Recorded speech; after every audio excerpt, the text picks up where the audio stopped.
accorgerò, lo capirai. Hace 4 años se me presentó la posibilidad de hacer un doctorado en una de las universidades más importantes de Italia y no dejé pasar esa oportunidad. Desde entonces, la ciudad de Padova me ofrece cada día una nueva forma de vivir. Me llamo Marcos y soy de Zaragoza, del barrio de La Madalena. Entre pasillos te hemos encontrado por fin en el despacho. ¿Qué tal, Marcos? Bienvenida a mi despacho. Bueno, estamos en la Universidad de Padova. Estamos en Padova y bueno, esta es la Facultad de Ingeniería Industrial. Es la segunda más antigua de Italia, de Europa pues casi que también. Yo aquí estuve haciendo 3 años el doctorado. Han sido 3 años que permiten viajar mucho, conocer muchas cosas, aprender mucho, pero también se sufre como en todos los doctorados, está claro. He acabado y en principio me quedaré aquí algún año más a hacer una investigación con esta universidad. ¿Y qué es lo que haces? Bueno, pues más que nada trabajamos con empresas de la zona e intentamos mejorar su eficiencia ambiental, su sostenibilidad, por así decirlo, con un modelo de producción japonés. Siamo la fine del mondo. Hemos llegado al centro de la ciudad de Padova, ¿no? Y bueno, os he querido traer a la sede de la universidad, la sede histórica, sería el Palazzo Bo. La tenemos de frente al ayuntamiento, que lo tenemos aquí. Digamos que se confrontan 2 poderes fundamentales de esta ciudad, que es el gobierno y la universidad. Este edificio, digamos que era varias construcciones dedicadas sobre todo a una residencia de estudiantes. Los unieron todos y bueno, crearon la sede del Palacio Bo, que es esta que vemos ahora. Este edificio está lleno de lugares históricos y también personajes. En este caso, Elena Lucrecia Cornaro, que fue la primera mujer diplomada en el mundo. Se graduó en 1678. Sí que es verdad que lo tuvo complicado. El obispo de la ciudad no le permitió entrar en teología, que era el estudio que quería hacer ya desde un inicio. No le permitieron tampoco asistir a clase, porque estaba repleta de hombres. Fue la primera y aquí la recuerdan.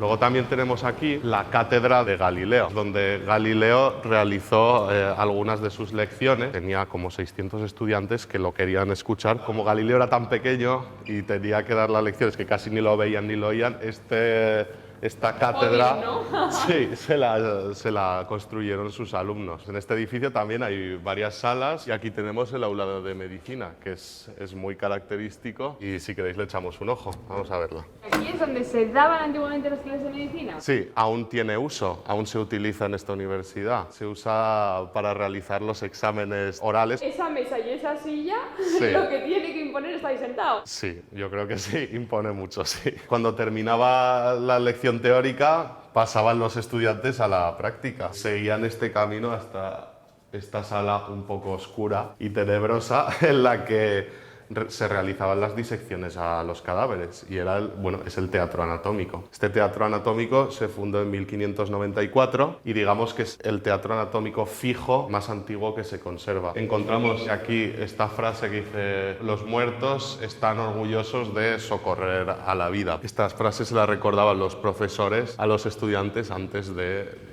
iniciar las lecciones de anatomía aquí. El profesor metía el cadáver por este pasillo pequeño. Qué impresión da esto, ¿no? Sí, bueno, los alumnos se situaban en la parte superior. Aquí cabían 250 personas. La estructura tiene una forma cónica, la voz se propagaba fácilmente y los estudiantes podían oír bien la lección. ¿Cuánto podía durar una lección? Entre 5 o 7 días y todo el día las lecciones. Vamos subiendo por donde subían los estudiantes en su momento. Como podéis ver, la madera es bien antigua y se conserva aún, ¿Hay firmas? bueno, del 1946. ¿Algún vándalo del 46? Aquí no quepo, o sea que... ¿Y por qué eran tan estrechas? Pues lo hacían así para que los estudiantes no se desmayasen, fundamentalmente. Como podéis ver, esta barandilla tiene 1,10 m. En esta sala, como estaba toda iluminada con velas, el oxígeno en algún momento faltaba. Y también el olor de los cadáveres era muy fuerte. Basta que pillasen algún médico novato o sensible que se podía desmayar, pero bueno, teniendo esto podían evitarlo. No tenían gran espacio, lo que no sé es cómo tomarían apuntes ni nada de eso. Ho capito che non eravamo. ¿Cuántos habitantes tiene esta ciudad? Bueno, pues Padova tiene unos 200.000 habitantes, entre residentes y la gente que estudia son bastantes más. ¿Y cómo es el perfil del auténtico véneto? Es un poco rígido porque le gusta seguir las normas y sobre todo hacer que las sigas. La verdad es que son gente trabajadora y buena gente y al final acogen bien. Yo al menos estoy muy bien aquí. ¿Dónde nos traes? Bueno, pues os he traído al pleno centro y esto es el Palacio de la Razón o el Palazzo della Regione, el cual divide dos plazas exactamente iguales y debajo de este palacio tenemos un mercado, que digamos es como el mercado central, lo que pasa, la diferencia que tiene fundamental es que tiene más de 800 años. Cannelloni, tortellini, bocconcini, spaghettini. Es uno de los más grandes y viejos de Europa. Hay bastantes tiendas que venden productos tradicionales, charcuterías, carnicerías. Scusi, gli facciamo due domande. ¿Cuántos años tiene su puesto en el mercado? Siamo circa 72 anni. Más o menos hace 72 años que trabaja aquí. ¿Viene mucha gente diariamente al mercado? Settimana sempre 10-20.000 persone. Entre el viernes y el sábado dice que unas 10.000 personas podrían venir por esta zona. Chao. Adiós, chao. Sometimes I feel like a motherless child. Ahora hemos dado la vuelta y estamos en el otro lado de la plaza. Sí, efectivamente, este lado es exactamente igual que la otra. Hemos salido del mercado y aquí encontramos uno de los puestos también más antiguos de la ciudad, que se llama La Folpería y en el cual hacen pulpo. Que ¿Pero aquí... en Padova, aquí no hay mar? Sí, pero bueno, esta gente la trae directamente desde un pueblecito que se parece mucho a Venecia, que se llama Chioggia, y lo traen desde aquí. Bienvenido. Chao. Gracias. Esto eran una familia que hace 100 años iniciaron este negocio aquí en la ciudad. Actualmente lo llevan unos hermanos y más o menos se dedican a hervir pulpos de Chioggia y los dan prácticamente con toda la cabeza y lo que tiene dentro, que ahora nos explicará lo que es. El pulpito nosotros del Alto Adriático, de Chioggia. Ahora lo va a cortar. Pero es diferente a cómo lo consumimos en España. Es un pulpo que vive en la arena, lo llaman moscardino. Y ahora está cortando la cabeza y lo que hay dentro, ¿qué es lo que hay dentro? La cacarona, la parte más buena. ¿Qué es la cacarona? La cacarona está en la cabeza del pulpito. No ha querido responder exactamente. La lluvia de limón. ¿Pero qué carona qué es exactamente? Es la mierda del pulpo. Y un trozo grande ahí de estos. Vai. Es un gusto fuerte, un gusto de mare. Muy bueno, muy bueno. ¿Cuántos pulpos puedes vender al día, más o menos? ¿Cuánto? No te digo. Ah, vale. ¿Más de 100? ¿Más de 100? Caliente, caliente. No sé si conoceréis Zaragoza.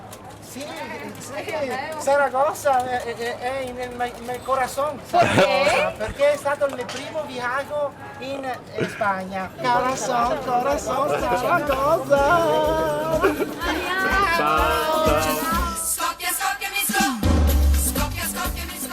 Llegados a este punto, llegamos a la Basílica de San Antonio de Padova. Yo también es el patrón. Efectivamente. Delante de ella, dándole la espalda, encontramos la escultura al general Gattamelata. Bueno, pues la ha hecho Donatello, o sea que es una escultura bastante importante. La primera cosa que nos llama la atención es que tienen aquí a la Madonna del Pilastro. Traducido es la Virgen del Pilar. Yo la verdad es que siempre he buscado un poco a ver qué relación tiene con la de Zaragoza y yo nunca he encontrado nada. Que es una Virgen María pintada en un fresco en una columna. Por lo tanto, por eso es la Virgen del Pilar. Y aquí tenemos la tumba de San Antonio. Aquí la gente viene directamente a pedir, pasan por aquí, ponen la mano en la tumba y piden por sus familiares o por sí mismos. Hay bastante devoción en esta ciudad y los peregrinos que hay, que también hay muchos. Y aquí vemos, ¿ves?, todos los recuerdos a esa gente que o ha muerto o está enferma. Y vemos caras de casi todas las nacionalidades. Recordar también que San Antonio es de Padova, pero no nació aquí, murió aquí. Él, si no me equivoco, era portugués. Junto a San Marcos, yo creo que es una de las iglesias más importantes del Véneto. Aquí tenemos las reliquias de Santo Antonio. Entre ellas encontramos la lengua, hay dientes por ahí abajo, por ahí está el aparato dental. Eso es la garganta de San Antonio. Ah, ¿sois de España? Sí, bueno, yo soy de Madrid, es nuestra primera vez en Padova. ¿Y qué os está pareciendo? Maravillosa, es una ciudad increíble. A todo Aragón, que sois maravillosos, desde luego estáis en el mejor lugar, en Padova. Hasta luego. Cae el sol sol, pero sigue habiendo vida en esta ciudad. Sí, bueno, porque esta es una de las plazas más características de Padova. Estamos en Prato della Valle, que es una de las plazas más grandes del mundo y de Europa. Y bueno, aquí siempre hay bastante ambiente. Además es muy curioso porque todo esto, digamos, es una isla rodeada por un canal, se llama la Isola Nemia y tiene forma de óvalo. Y hay unas 80 estatuas más o menos que la rodean con personajes de la ciudad, entre ellos Galileo. La primera vez que vine a Italia, es decir, hace 10 años, bueno, pues estuve en Padova, nada, media hora, y sí que es verdad que es chulo terminar en el puente en el que estuve en el 2010. Pues casi 10 años más tarde, aquí te volvemos a despedir, pero ahora para que te quedes, ¿no? Efectivamente, me quedo aquí. La verdad es que aquí estoy muy bien también y de vez en cuando vuelvo a Zaragoza y también estoy muy bien, la verdad. Hemos nombrado Zaragoza, pero se nos ha olvidado un lugar que para ti es muy importante, ¿no? Es mi pueblo y yo si tengo que ir a España, por Triste tengo que pasar. Yo creo que es lo que más echo de menos de por allí. Triste es el mejor sitio del mundo, vamos. A mí me gusta mucho enseñar esto y a mí me gusta también el recibimiento que tengo siempre. Hombre, recibimiento y algún mensaje que te mandan. Sí, a ver. Hola Marcos, estoy aquí en Triste, pero me he enterado de que hay unas personas en Zaragoza que te quieren decir algo. Ciao bello, ¿cómo estás? Buenas, Marcos. ¿Qué tal? Mira, aquí estamos Andrés y yo en Zaragoza y te mandamos saludos. Y bueno, sabemos que tu sitio favorito en este mundo es Triste, pero bueno, no puede ser. Nos hemos juntado en Zaragoza y vamos a ser más, pero al final somos la representación de mucha gente. Marque, sigue disfrutando por Italia y así podremos seguir yendo a verte. Adiós, Marcos. Adiós. Hola, Marcos. Aunque estés por tierras italianas y nos veamos poco, sabes que te tengo mucho aprecio. Y nos veremos, como siempre, cada año por Triste. Un beso muy gordo. Qué baja. Muchas gracias. ¿Qué les dirías para despedirte? Pues nada, que vengan a verme porque me encanta que me vengan a ver. Que vaya bien, oye. Que vaya muy bien. Gracias.